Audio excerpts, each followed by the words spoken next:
Jumpa lagi bersama saya Wong Ganteng sak donya, Mbak. Alhamdulillah. Bagaimana saya bisa membantu? Tolong untuk tidak disebutkan nama dan identitas siapapun, Mbak, dalam percakapan kita kali ini, karena pastinya akan kami angkat di YouTube sebagai sumber informasi buat teman-teman semuanya. Bagaimana ceritanya ini? Saya membantu sampean? Pengen minta tolong. Mbak. Kok coba gimana ini? Waduh, aku kok langsung Aku telepon Mbak Yuni berkali-kali tapi nggak diangkat. Iya. Udah nggak apa-apa. Sekarang telepon saya, bagaimana ini ceritanya? Masanya bisa minta tolong nggak? Nggak, sampean ngomong dulu. Masalahnya itu bagaimana? Ceritanya seperti apa dulu? Baru kita cari solusinya bagaimana. Mana?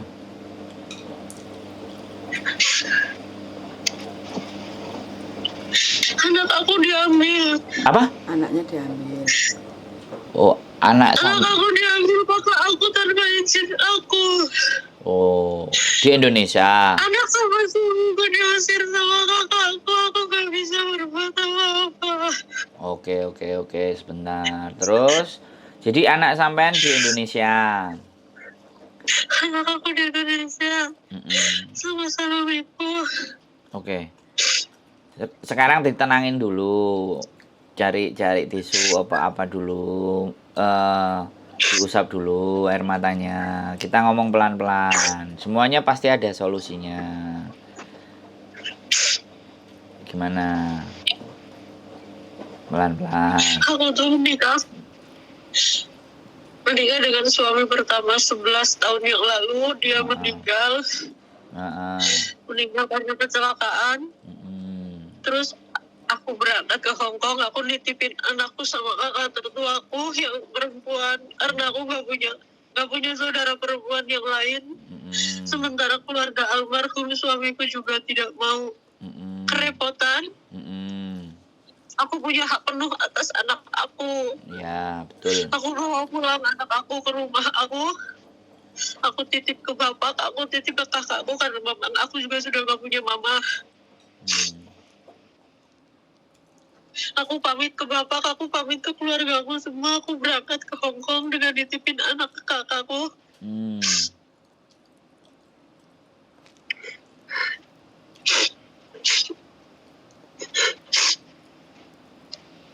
Ternyata aku nitipin anakku pada orang yang salah.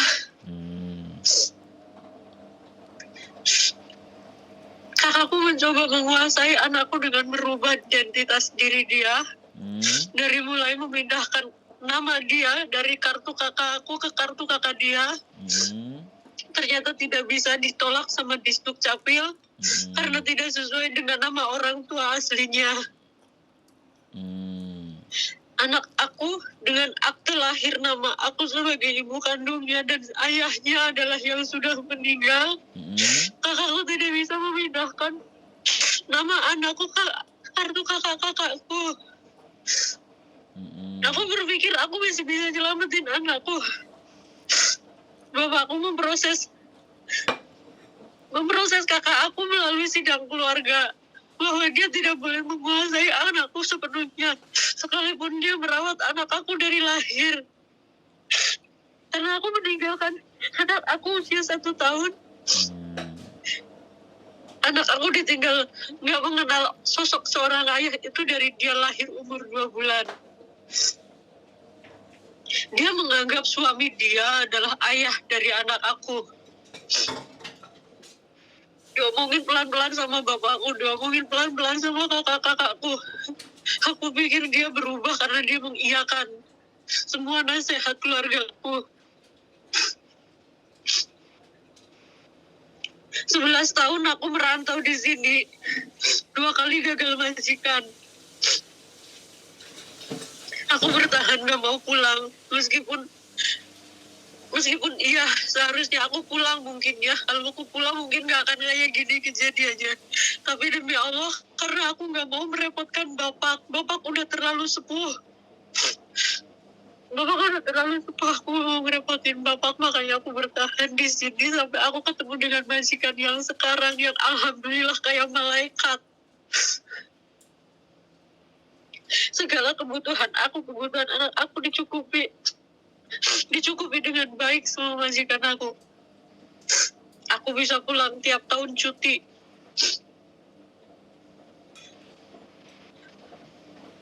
Tahun 2018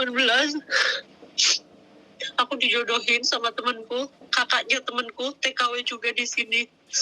Kadarullah kita nggak berjodoh, setelah 3 tahun aku menjadi tunangannya. Alasannya karena katanya kita nggak selevel dengan keluarga mereka. Sampai akhirnya kakakku bilang, jangan pernah mikir untuk menikah dan jangan pernah mikir kamu untuk pulang. Carilah uang di situ, mau selamanya seumur hidup juga aku nggak masalah ngurus anakmu di sini. Akhirnya aku 4 tahun nggak pulang, Mas. Dari 2019 tiba-tiba bapak stroke, gagal jantung. Aku izin sama majikan, aku pulang. Aku dikasih waktu pulang 1 minggu. Aku ketemu sama bapak. Aku bilang, bapak, apa yang bapak mau dari aku? Aku gak kepengen kehilangan bapak, tapi bapak masih punya keinginan ke aku. Terus bapak ngomong sama aku, bapak pengen mati, tapi kamu harus bisa bawa anak kamu dulu keluar dari tangan kakak kamu. Kamu harus menikah dulu biar bapak matinya tenang. Karena rumah lagi, Mas. Gusti Allah itu adil. Gusti Allah itu sayang sama umatnya. Aku dipertemukan lagi sama lelaki yang dimana dia mau buat komitmen dengan aku. Tunggu aku pulang di 2022.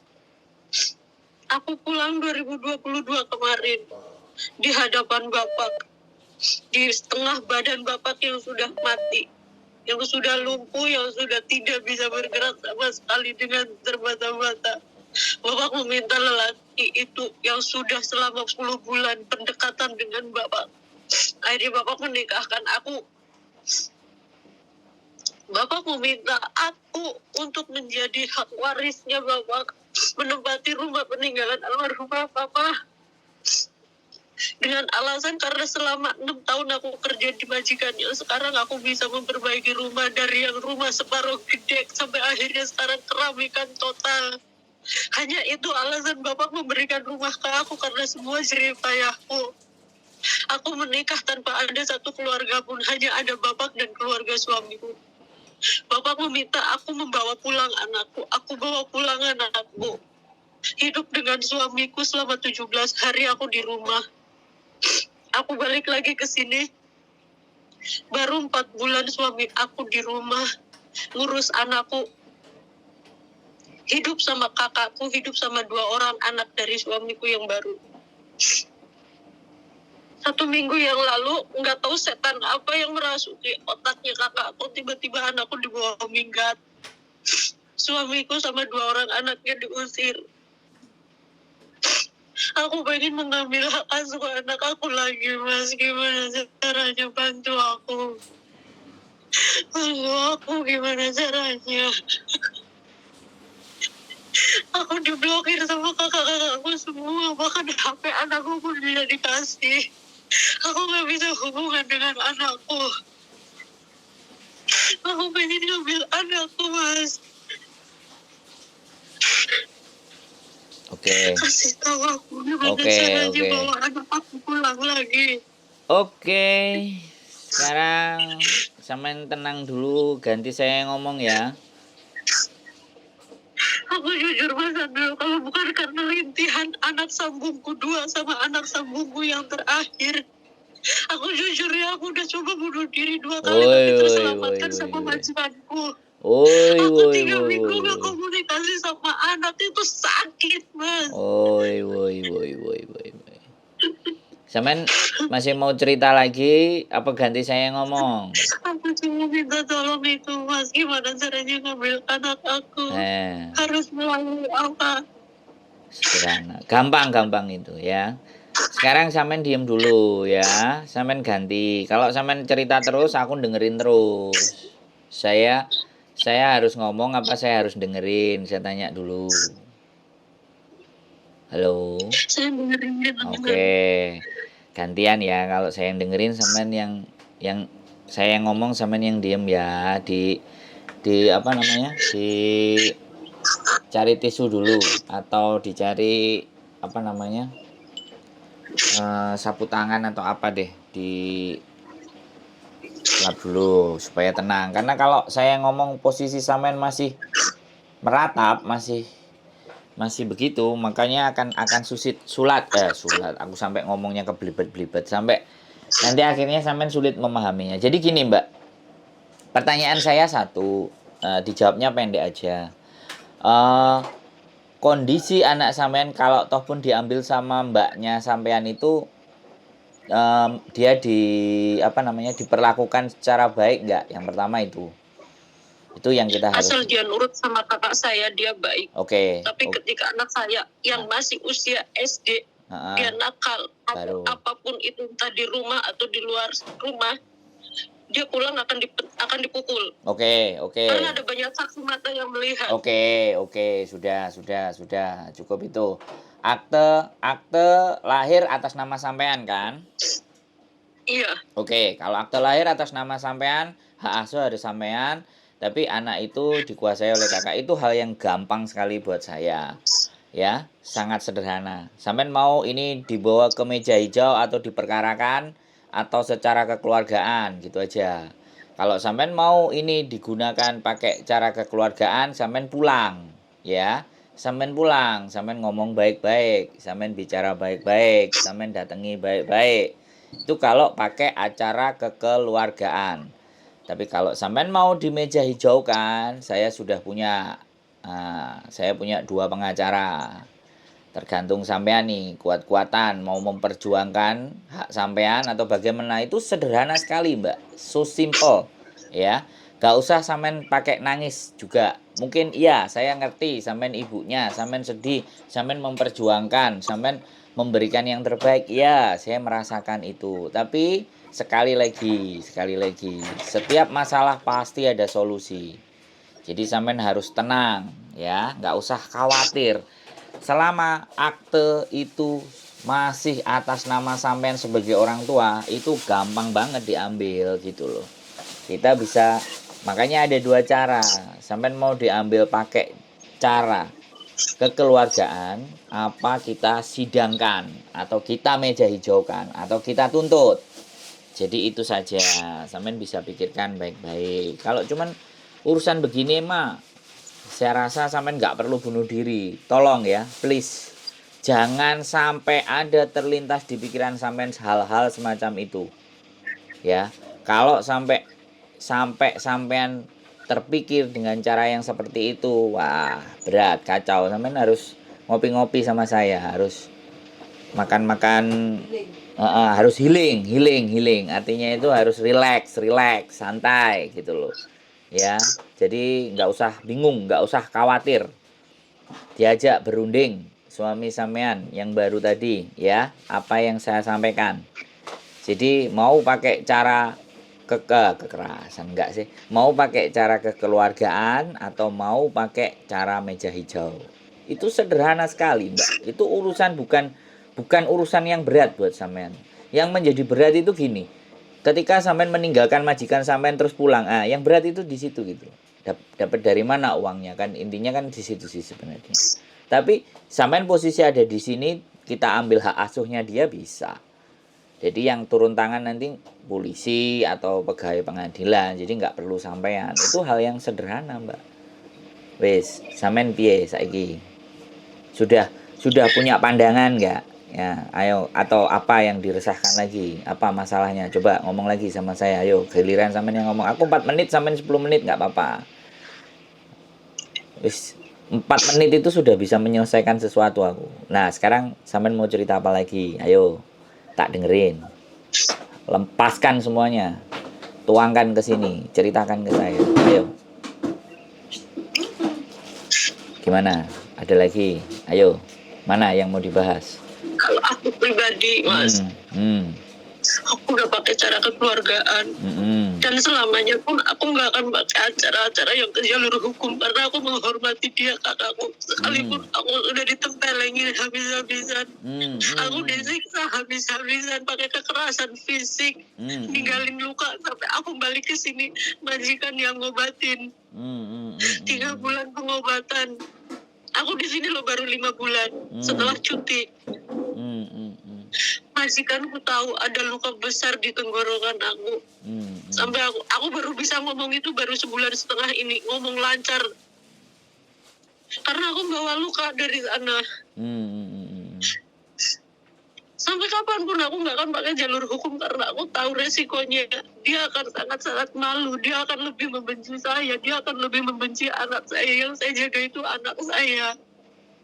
Suami saya ngomong, kita pelan-pelan, kita tunggu kamu pulang. Tapi maksud aku, sembari nunggu aku pulang itu tolong biar suamiku aja yang ngurus anakku, karena dia udah punya hak, dia tanggung jawab, dia punya kewajiban ngurus anak aku. Jangan diambil secara paksa kayak gini. Suamiku diusir, anakku diambil.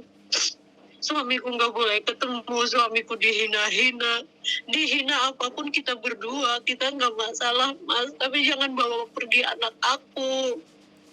Biarin, kalau memang dia nggak ikhlas, nggak ridho rumahnya ditempatin sama suamiku atau sama aku, sama anak-anak, kita bisa pergi kok, kita bisa ngontrak rumah dulu kok. Tapi jangan diambil anak aku. Maksud aku tuh kayak gitu, kamu nggak mau aku sama suamiku sama anak-anak tinggal di rumah ini, ya nggak apa-apa, kita pergi. Biarin anakku di bawah suamiku, dia juga udah tanggung jawab, dia lebih berhak. Nah ini suamiku diusir, semua diusir, anakku dibawa minggat. 11 tahun itu bukan waktu yang sebentar, Mas, untuk anak aku mendapatkan semuanya dari aku, tapi diambil sama dia. Entah itu materi, entah itu tabungan dia, entah itu perhiasan dia. Semua habis dijualin kakakku, tabungan habis diambilin kakakku. Aku nggak pernah nuntut untuk dikembaliin, aku nggak pernah marah. Aku bersikap legowonya apa? Dia merawat anakku, sebel puyengnya anakku. Itu dia yang merawat, aku masih menghormatinya di sini. Suaminya kalah judi online yang harus bayarin pinjolnya aku pun nggak marah, Mas. Tapi untuk kali ini setelah aku menikah, Bu, ya udah jangan ganggu rumah tanggaku, jangan ganggu anakku. Aku kalau nggak punya saksi mata, nggak punya bukti kekerasan yang dilakukan terhadap anak saya, kalau dia salah, aku nggak akan sesedih ini, Mas. Aku akan bisa legowo selama 1 tahun lagi aku pulang. Aku cuma pengen anakku dibalikin lagi ke suamiku, biar suamiku yang ngerawat.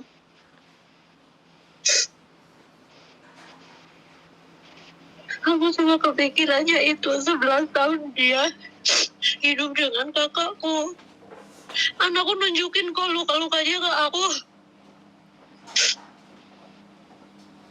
Anakku teleponan sama aku, kalau habis tutup telepon dia dicaci maki. Dasar anak yatim gak tahu diri, diurus enak-enak di sini. Kamu ngadu-ngadu sama mamamu, dipukul lah dia. Kan kasihan, Mas. Udah mah anak yatim, rindu kasih sayang orang tua, sama dia disiksa. Siapa yang bisa terima? Aku nggak terima, Mas.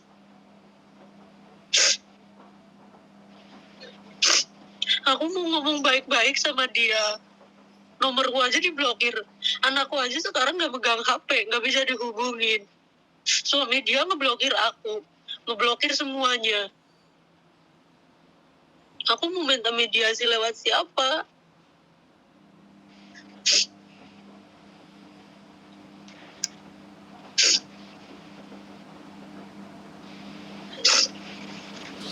Udah, Mbak. Udah. Sampean bilang sama saya nggak mau pakai jalur hukum, ya sampean pulang. Bisa nggak sampean pulang? Aku masih 1 tahun lagi pulangnya. Nah, aku oke. minta cuti bulan ini nggak dikasih. Oke, jadi pilihannya nggak ada. Sampean berdoa sama Tuhan Yang Maha Esa, sama Gusti Allah. Sampean diajak jalur hukum nggak mau, dan sampean nggak akan mau ngambil. Sekarang sampean disuruh pulang untuk ngambil sendiri, untuk ngobrol sendiri sama kakaknya, sampean nggak bisa. Terus saya bisanya bagaimana, Mbak? Sampean berdoa saja sama Tuhan. Kalau sampean cuma nangis-nangis dan ngomong dan dikasih saran, nggak mau, nggak bisa. Pakai cara apa lagi kita? Pakai kami tua, pakai kepala desa, ya silahkan. Kalau memang sampean mediasinya pakai apa pamong desa yang ada di situ, nggak apa-apa. Suami sampean yang minta tolong ke Pak RT, Pak RW, Pak Lurah, minta tolong untuk anak ini diambil, gitu loh. Tapi kalau begitu Aku udah keluarga tahu, nggak aku dengerin udah. sama nggak sekarang dengerin saya ngomong, Mbak. Sampean boleh nangis, sampean boleh sedih. Tapi saya tidak akan larut dengan apa yang sampean ceritakan. Yang saya pikirkan adalah bagaimana caranya.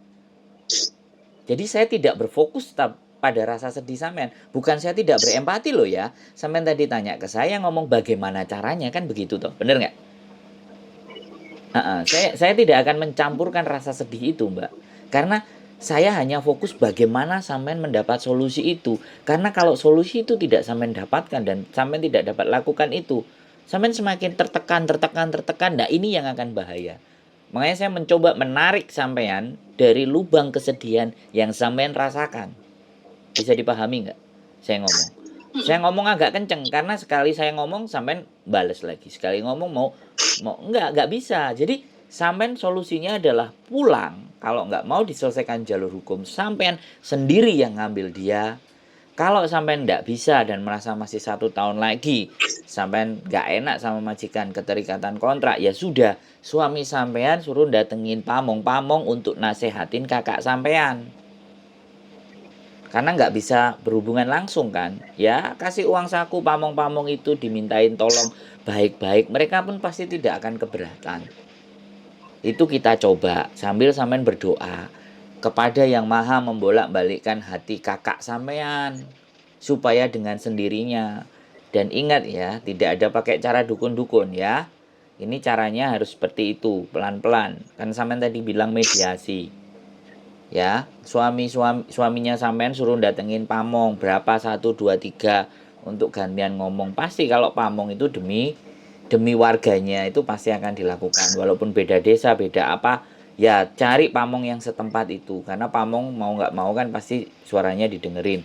Tapi kalau kakak sampean gelap mata ya karena hanya gara-gara ingin menguasai warisan tersebut, ambil paksa, ini sudah kriminal, Mbak, nggak bisa dibiarin.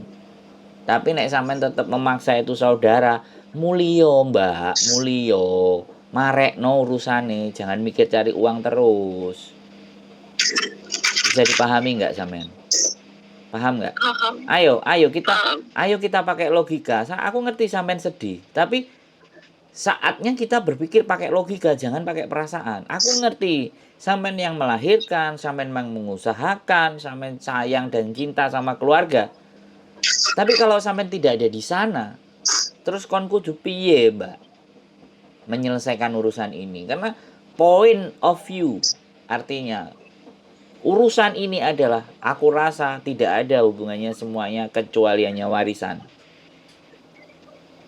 Ya kan, dia mengharapkan warisan. Mungkin sampean harus nulis warisan bahwa saya menyerahkan ini kepada kakak saya atau keluarga saya kembalikan ke keluarga, silakan mereka ribut, silahkan direbutkan, silahkan harta warisan ini saya serahkan. Nah, mungkin ada surat pernyataan seperti itu yang meminta rumah itu yang dari orang tua sampean gitu loh.